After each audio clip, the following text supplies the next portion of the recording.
Good afternoon, this is Chandra Easton here from StarAstrologyHealing.com, continuing on with my talks on this ancient land.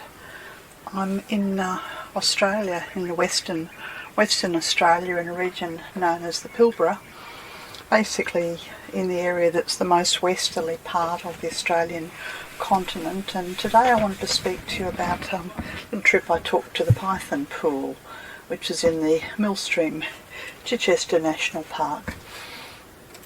I think it's about 120k east of Karratha, and it's part of the Walu Way. And the Dreamtime teachings associated with the Walu Way are that the sea serpent emerged out of the Indian Ocean at the Ningaloo Reef and moved through the landscape, creating and carving gorges and waterholes and landforms. This is in the times long ago. And this path that I'm taking out to the Millstream National Park is part of the Walu Way. This is the traditional lands of the Naluma and the Yindajabani people, who both have responsibility for caring for this country. Yes, heading east. It's very unusual. My brain can't quite get my head around the fact that I've left the ocean on the west and I'm heading east in the land, because I'm used to living on the east coast of Australia. Anyway, the mountain ranges are filled with this rust rock, very harsh, burnished sort of orange, red, brown mountains of stone they are, and the tops of the mountains, I haven't got a good enough photograph here to show you, but you drive for I don't know, hour and a half and just past these mountain tops. Some of them are flat top mesas. It's a spinifex country, and heading, if you kept going, you'd end up in the great sandy desert.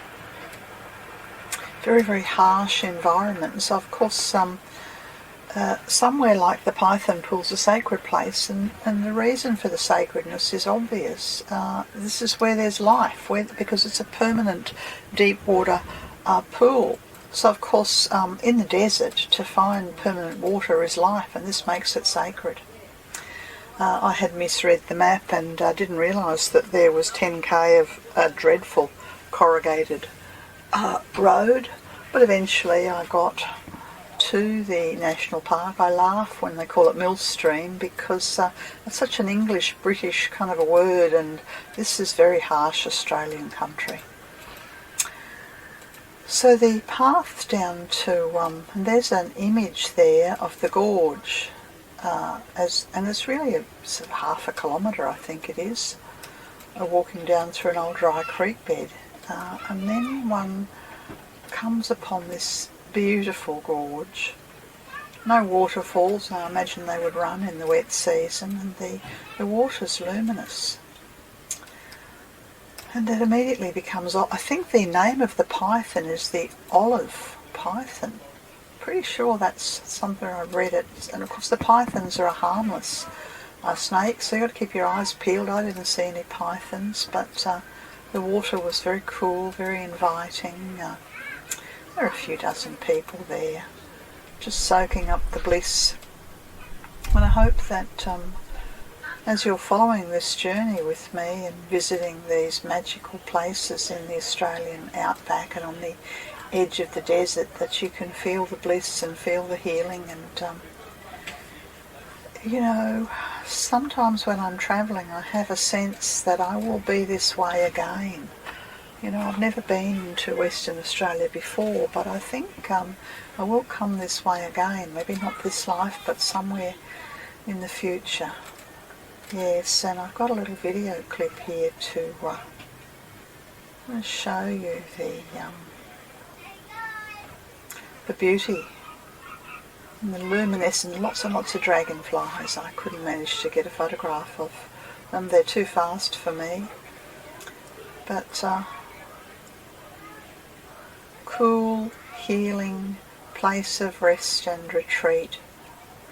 For many visitors, some people come here and they're staying for, I think there's a campground called the Stargazers Campground. I might have been 40 kilometres further along. I didn't venture out that way. I just spent a few hours resting, contemplating, meditating, sitting with my back against the rock. Yeah, absorbing the bliss, feeling the energy of this ancient land. And it is this Chichester range is sort of inland from the Hammersley range and inland from Carragini, so effectively I've done a great big loop from Carragini down towards the coast and back up to Karratha. I find it very restful. There's something about the busyness of Karratha and the Rio Tinto, they kind of own the country here, and there are salt mines and there are enormous trains and trucks, and it's a hive of mineral activity, mining, and if it wasn't for places like this, I think it'd be very hard to stop here. I don't know. Maybe when people live here, they are so immersed in the mining culture that they don't notice the harshness. But what we have here is beauty and healing and permanent water and sacredness. And of course there were lots and lots of wattles. When I was driving in and driving out, there was literally an avenue that went for, 5 kilometres of wattle trees either side. Beautiful, beautiful. Of course I can't photograph them, and lots of the Sturt's desert peas. Anyway, this has been Chandra Easton here from StarAstrologyHealing.com. Just continue travelling with me. Have a look at what's on the website under the Pilbara or under the Kimberleys or the top end. That's all for now. Bye.